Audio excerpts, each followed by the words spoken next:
2021년 5월 잘 다니고 있던 직장을 그만두었다. 그리고 2021년 7월 1일 연구소를 개소하였다. 지난 직장에 대한 불만은 없었다. 그러나 의사결정을 할 수 있는 위치임에도 결정을 할 수 없는 환경과 시스템에 난 점차 지쳐갔다. 처음에 열정, 그 열정은 누구나 갖고 있다. 그러나 그 열정이 식지 않게 유지하는 것은 개인의 노력과 마음가짐도 중요하지만 같은 생각을 갖고 있는 동료들끼리 서로의 마음을 확인하는 시간 또한 중요하다. 우린 그러한 시간을 한 달에 한 번 갖는다. 트이다는 총 5명의 치료사가 있다. 언어치료사 3명, 인지치료사 1명, 놀이치료사 1명이다. 2023년 7월 30일 일요일, 오늘 우리는 초등학교 3학년 남아 말더듬 아이의 사례를 함께 공유하고자 모였다. 사례회의는 다음과 같은 절차를 갖는다. 가장 먼저 배경정보를 제공한다. 배경정보에는 아이의 신체적, 인지적, 언어적, 정서적 발달력에 관한 정보를 제공한다. 그리고 왜 우리 기관을 찾게 되었는지 주 호소를 공유한다.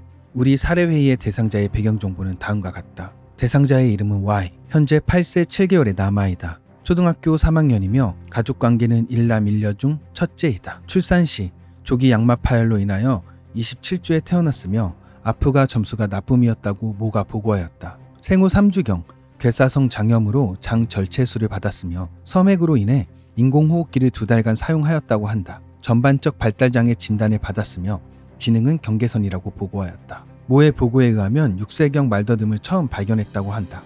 주로 첫날 말에 음절을 반복하였으며 빈번한 간투사, 막힘, 주저, 그리고 부수 행동이 다양하게 나타났다고 한다. 말더듬이 좋아졌다 나빠졌다를 반복하고 최근 들어 그 주기가 짧아지는 것 같다고 보고하였다. 신체의 발달력 중 특이사항으로는 소변은 8세, 대변은 6세에 가렸다고 한다. 이렇게 배경정보에 대한 정보 공유 후 치료계획을 세우기 위한 평가 결과를 공유한다. 본 대상자는 말더듬이 주 호소이기 때문에 파라다이스 유창성 검사를 실시하였고 언어검사로는 언어문제 해결력 검사를 실시하였다. 언어문제 해결력 검사는 관계를 맺거나 자신의 생각을 표현하는데 중요한 원인 이유, 해결 추론, 단서 추측과 같은 상위 언어 지식을 알아보는 표현 검사이다. 검사 결과는 다음과 같다. 파라다이스 유창성 검사 결과 가장 빈번하게 보인 비유창성의 유형은 반복이었다. 그 다음에는 비운율적 발성이었다. 부수 행동의 정도는 3점으로 매우 거슬렸으며 비정상적인 호흡과 부자연스러운 눈과 몸의 움직임이 나타났다. 모의 보고에 의하면 대상자가 자신의 말더듬에 관하여 심리적 부담감이 없는 것 같다고 보고하였으나 대상자가 작성한 의사소통 태도검사 결과 자신의 말더듬에 심리적 부담감을 갖고 있는 것으로 나타났다. 다음은 언어문제 해결력 검사 결과이다. 대상자는 원인 이유에서 32에서 38% 라인, 해결 추론에서 13에서 15% 라인, 단서 추측은 8에서 16% 라인로 전반적으로 또래와 비교시 18% 라인 수준으로 나타났다. 특이사항으로는 이것, 저것, 그것, 그리고 해우와 같은 대용어가 빈번하게 사용되었다. 등수로 표현하면 대상자는 전체 100명 중 82등이라고 해석할 수 있다. 평가 결과에 대한 보고 후 치료 계획을 공유한다.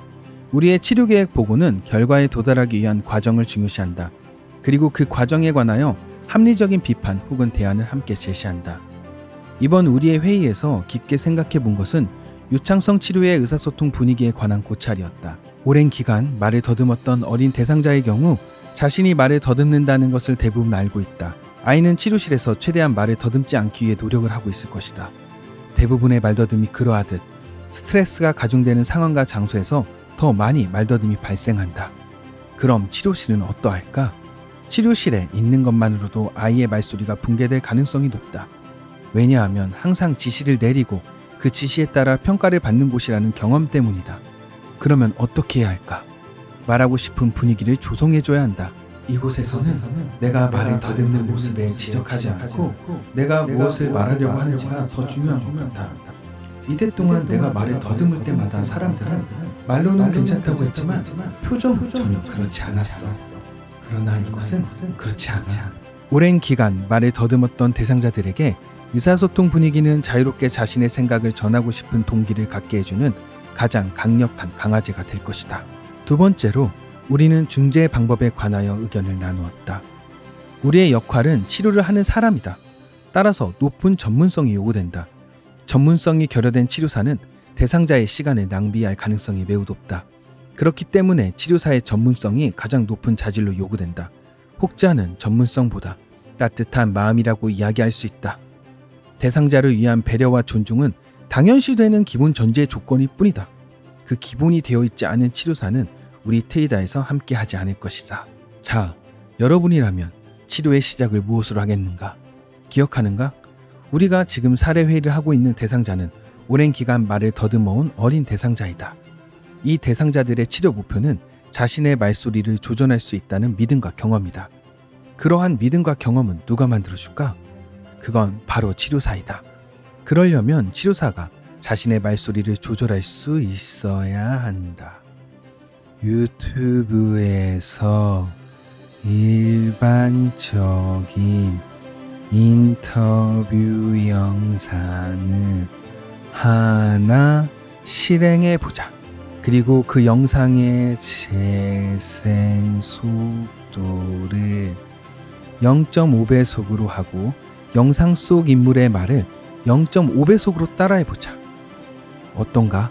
할 수 있겠는가? 하기 어려울 것이다. 다음과 같은 궁금증이 생길 것이다. 말을 느리게 하는 것이 말더듬에 도움이 진짜 되는 걸까?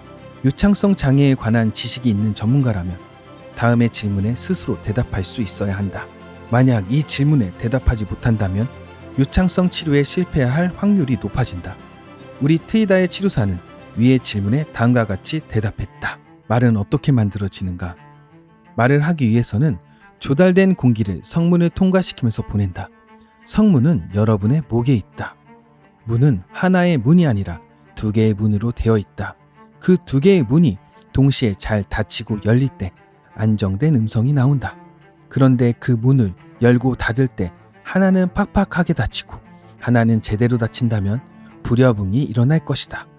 그러면 예쁜 소리가 나오겠는가? 비유창함을 가진 대상자들의 경우 첫 소리에 과도한 긴장감이 동반된 경우가 많다. 그래서 부드럽게 성대의 접촉을 유도하여 예쁘게 열리고 닫히는 연습을 한다. 그런데 그것을 문장의 첫 낱말에서만 해야 할까?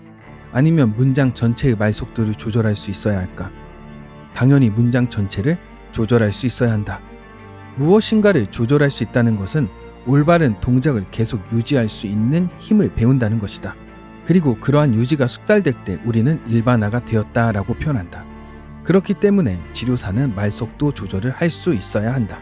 앞으로도 우리 트이다의 치료사는 한 달에 한 번 모일 것이다. 우리가 모이는 이유, 필요한 치료사가 되기 위함이다. 우리의 이야기가 궁금하면 구독을, 내용이 공감되었다면 좋아요로 격려를 부탁한다. 2023년 7월 오랜 기간 말을 더듬어온 어린 대상자의 사례회의